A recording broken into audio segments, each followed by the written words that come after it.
Hello everyone, welcome back to my channel.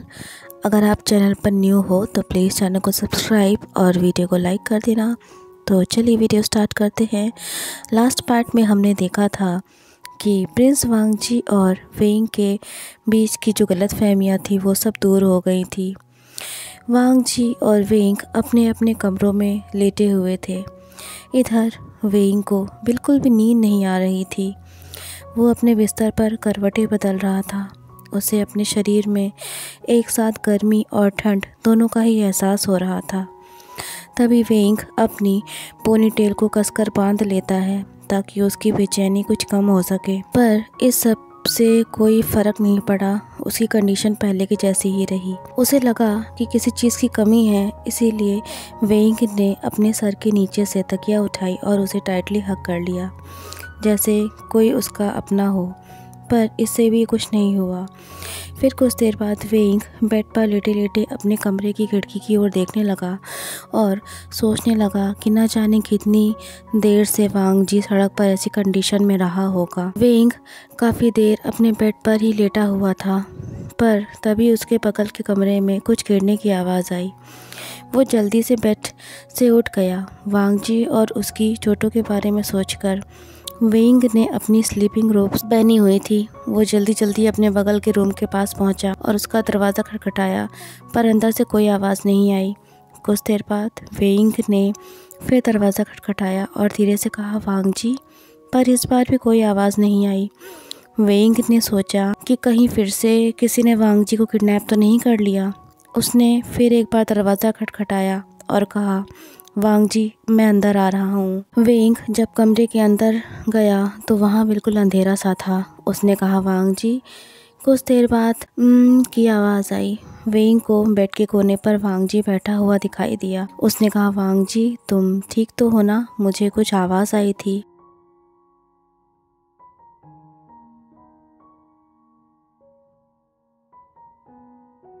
घुटने को हल्के हल्के से सहला रहा था। वो वांगजी से बोला कि क्या वो उसकी चोट देख सकता है। ये सुनकर वांगजी ने हाँ में अपना सर हिलाया। जब वेइंग ने वांगजी के घुटने के ऊपर के कपड़े को हटाया तो उसने देखा कि वो बिल्कुल काला पड़ा हुआ था। वेइंग ने कहा, वांगजी, ये क्या हुआ है? वांगजी ने कहा कि एक चोर ने उसके घुटने पर किक किया था। वेइंग तुरंत ही मेडिकल किट ले आया और उसने कहा कि ये तो अच्छा हुआ कि वेनिंग ने एक रात के लिए इस किट को तुम्हें दे दिया था। फिर उसने वांगजी की उस चोट पर दवाई लगाई और कहा कि वांगजी, क्या तुमने किसी चोर से लड़ाई की थी? वांगजी ने कहा, नहीं। वेइंग ने कुछ भी नहीं कहा और चोट पर दवाई लगाता रहा। उसने कहा, वांगजी, क्या तुम्हें कहीं और भी चोट लगी है? ये सुनकर वांगजी ने एक गहरी सांस ली और शर्माते हुए अपने पेट की ओर इशारा किया। वेइंग ने धीरे से कहा, वांगजी, क्या मैं? उसकी इतनी प्यारी आवाज़ सुनकर वांगजी को ऐसा महसूस हुआ जैसे कि वो वेइंग को अपना सब कुछ दे देना चाहता हो।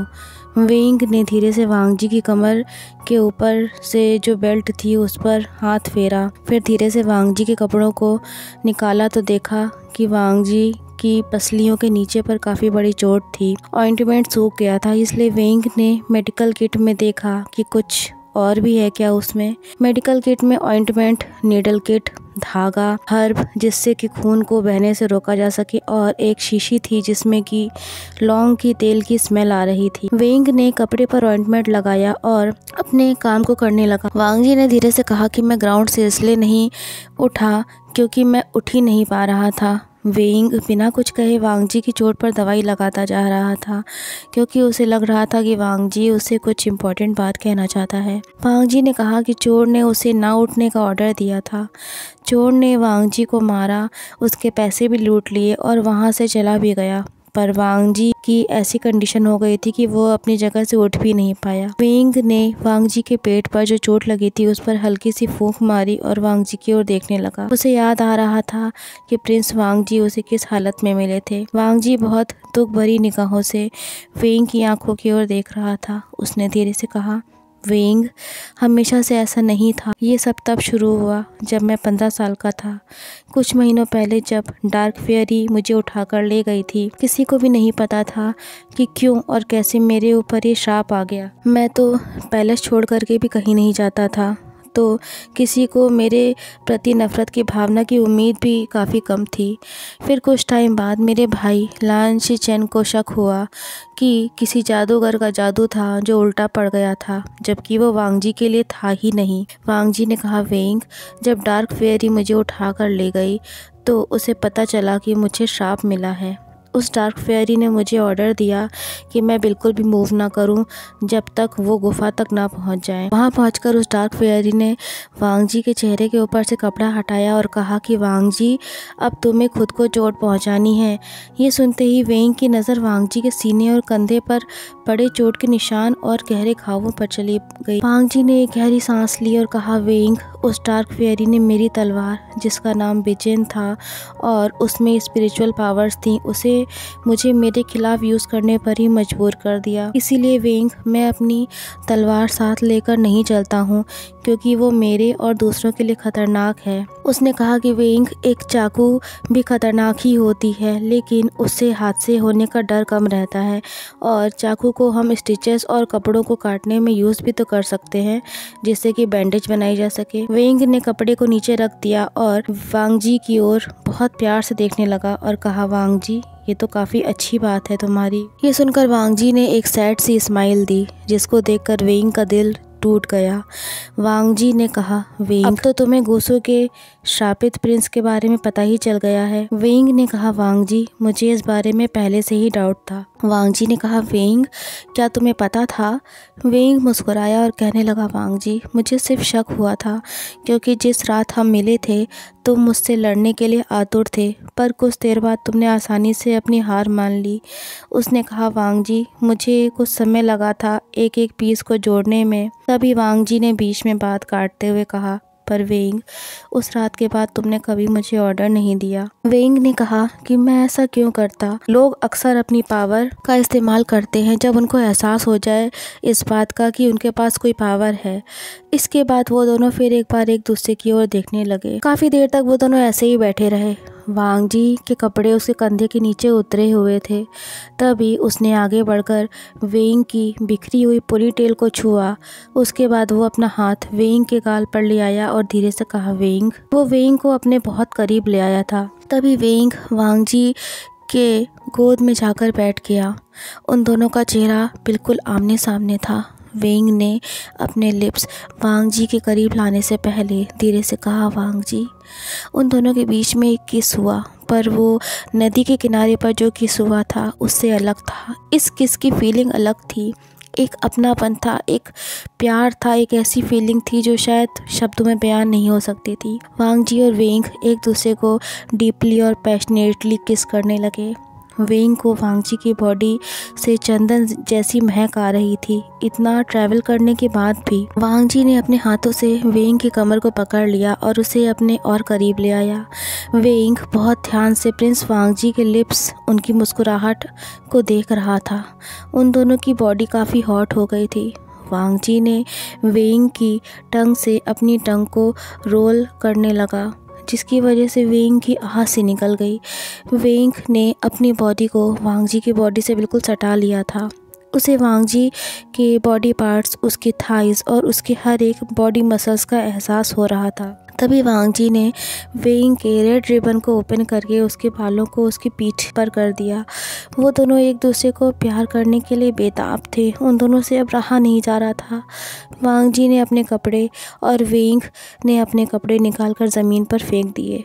कुछ देर के लिए वेंग वांग जी के ऊपर बैठा रहा और वांग जी की ओर बहुत प्यार से देखने लगा। वांग जी के कंधे चौड़े और मजबूत थे।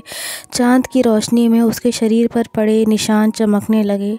तभी वेंग ने वांग जी के कॉलर बोन पर लाइट किस कर लिया।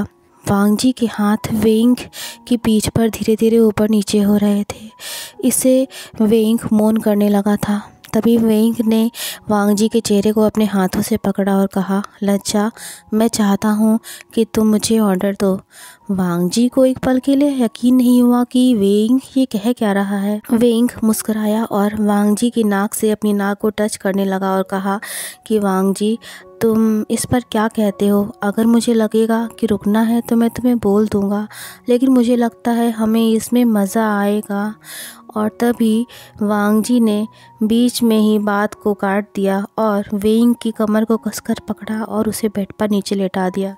अब वांग जी वेंग के ऊपर था और उसने प्यार से कहा कि वेंग अब तुम चुप रहना जब तक मैं अपना काम कर रहा हूँ। वांग जी वेंग की गर्दन पर सॉफ्ट किसेस करने लगा और बाइट भी कर लिया। वेंग के मुंह से आह निकल गई जिसकी वजह से वांग जी अचानक से रुक गया।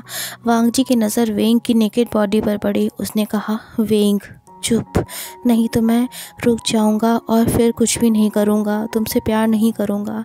ये सुनकर वेंग ने हाँ में अपना सर हिला दिया। वांग जी फिर एक बार वेंग की बॉडी को अपनी टंग से लिक करने लगा और उसने वेंग के कंधे पर बाइट कर लिया। वो काफ़ी एक्साइटेड हो गया था इस सब की वजह से। दोनों के ही लोअर बॉडी पार्ट्स अराउज्ड हो चुके थे।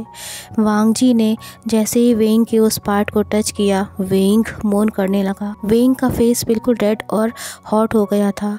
उसके दिल की धड़कनें काफ़ी तेज़ हो गई थी। उसको कुछ समझ में नहीं आ रहा था, बस उसे लग रहा था कि वो अपने वांग जी को प्यार करे। वांग जी वेंग के उस बॉडी पार्ट को सक कर रहा था। वेंग ने कुछ कहना चाहा पर वांग जी ने उसके लिप्स पर हाथ रख दिया और कहा, वेंग मेरे बालों को पकड़ो। इसके बाद वांग जी वेंग के उस बॉडी पार्ट को और ज़्यादा सक करने लगा। कुछ देर बाद वांग जी वेंग के लिप्स के पास गया और उन्हें डीपली किस करने लगा। वेंग मौन कर रहा था। वांग जी ने वेंग की बॉडी पर कई जगह बाइट किया था। वेंग और वांग जी दोनों की ही सांसें काफ़ी हैवी हो गई थी। उन दोनों की बॉडी हॉट हो गई थी और उनके बॉडी के वो लोअर बॉडी पार्ट्स अराउज्ड हो चुके थे। वेंग ने अपने लेग्स को वांग जी की कमर के अराउंड कसकर बांध लिया था। वांग जी फिर एक बार वेंग की बॉडी पार्ट्स को अपनी टंग से लिक करने लगा। वेंग के लेग्स कांप रहे थे। उन दोनों की टंग एक दूसरे के माउथ के अंदर रोल हो रही थी। उन दोनों की बॉडी काफ़ी हॉट हो चुकी थी। वेंग काफ़ी शाय फील कर रहा था वांग जी को अपने ऊपर देखकर। वेंग की बॉडी और ज़्यादा हॉट हो गई थी। वांग जी वेंग को सॉफ्ट किसेस करते करते बोला, वेंग क्या तुम ये चाहते हो? वेंग ने वांग जी को रिस्पॉन्ड करते हुए कहा, हाँ लज्जा प्लीज़ लव मी। वेंग और वांग जी दोनों ही प्लेजर फील कर रहे थे एक दूसरे के साथ, एक दूसरे को प्यार करते हुए। जब वांग जी वेंग को पैशनेटली किस कर रहा था तभी वेंग ने अपनी गर्दन पीछे की ओर झुका ली ताकि वांग जी उसको और ज़्यादा किस कर सके, पैशनेटली डीपली। उसने कहा, लाचा मुझे लगता है कि मेरा रिलीज़ होने वाला है। वांग जी ने अपना चेहरा ऊपर की ओर उठाया और वेंग की ओर बहुत प्यार से देखने लगा। वो वेंग के पास गया और धीरे से उसके कान के पास कहा, नहीं अभी नहीं, जब तक मेरा मन ना भर जाए पूरी तरह से। वेंग बहुत ज़्यादा शाय फील कर रहा था। उसका पूरा फेस रेड हो गया था। वेंग ने कहा, वांग जी क्या तुम चाहती हो कि मैं तुम्हारे ऊपर आऊँ? वांग जी ने कुछ देर सोचा और शर्माते हुए कहा, हाँ। अब वेंग वांग जी के ऊपर आ गया था और वांग जी के उस लोअर बॉडी पार्ट को अपने हाथ से रब करने लगा, जिसकी वजह से इस बार वांग जी की आह निकल गई। कुछ देर बाद वेंग वांग जी की ओर झुका और उसके लिप्स पर सॉफ्ट किस किया। वो दोनों काफ़ी ज़्यादा हॉट फील कर रहे थे। वांग जी ने अपने उस पार्ट को वेंग के अंदर इंसर्ट कर दिया और दोनों की बॉडी मूव करने लगी। उसने वेंग की कमर को कसकर पकड़ा हुआ था और उन दोनों की आंखें बंद थीं क्योंकि वो दोनों प्लेजर फील कर रहे थे। वो दोनों उस पल को महसूस कर पा रहे थे। तभी वांग जी ने गहरी सांस लेते हुए कहा, वेंग मुझे किस करो। ये सुनकर वेंग वांग जी के लिप्स को डीपली किस करने लगा। थोड़ी देर बाद ऐसे ही प्यार करते हुए उन दोनों का साथ में ही रिलीज़ हो गया। इसके बाद वेंग ने वांग जी के लिप्स पर हल्के से किस किया। दोनों की बॉडी की एनर्जी ख़त्म हो गई थी। वेंग वांग जी के बगल में बैठ कर लेट गया और उसने वांग जी को टाइटली हग कर रखा था और वांग जी अपने हाथों से वेंग की पीठ को सहला रहा था। तभी वेंग ने कहा, क्या सोच रहे हो लज्जा? ये सुनते ही वांग जी ने अपनी आंखें ओपन कर ली और प्यार से वेंग की ओर देखने लगा। उसने कहा, वेंग मैं सोच रहा था कि मैं और तुम किस तरह के प्लैनेट्स बनेंगे। वेंग हल्का सा मुस्कुराया और कहने लगा, वांग जी, तुम्हारा मतलब उन लवर्स की स्टोरीज से है जो स्टार्स बन गए। वांग जी ने कहा, वेंग, मैं मजाक नहीं कर रहा हूँ। वेंग ने कहा, वांग जी, मुझे पता है। और उसने वांग जी को और टाइटली हग कर लिया। उसने कहा कि वांग जी, क्या तुम हमें हंटर और प्रिंस या फिर द प्रिंस और हंटर कहोगे? वांग जी वेंग की बातों को समझ ही नहीं पा रहा था। कुछ देर तक ऐसे ही बातें करते करते वेंग को नींद आ गई। सोने में सबसे पहले नींद वेंग को ही आई और उसे पता ही नहीं चला कि कब वांग जी उसकी ओर देखने लगा था। वांग जी के लिए वेंग एक चमकता हुआ सितारा ही था। धीरे से उसने वेंग से कहा, सिली। वांग जी ने उन दोनों के ऊपर चादर डाल ली थी क्योंकि ठंड काफ़ी हो गई थी। और फिर उसने धीरे से वेंग के बालों को अपने चेहरे पर से हटाया।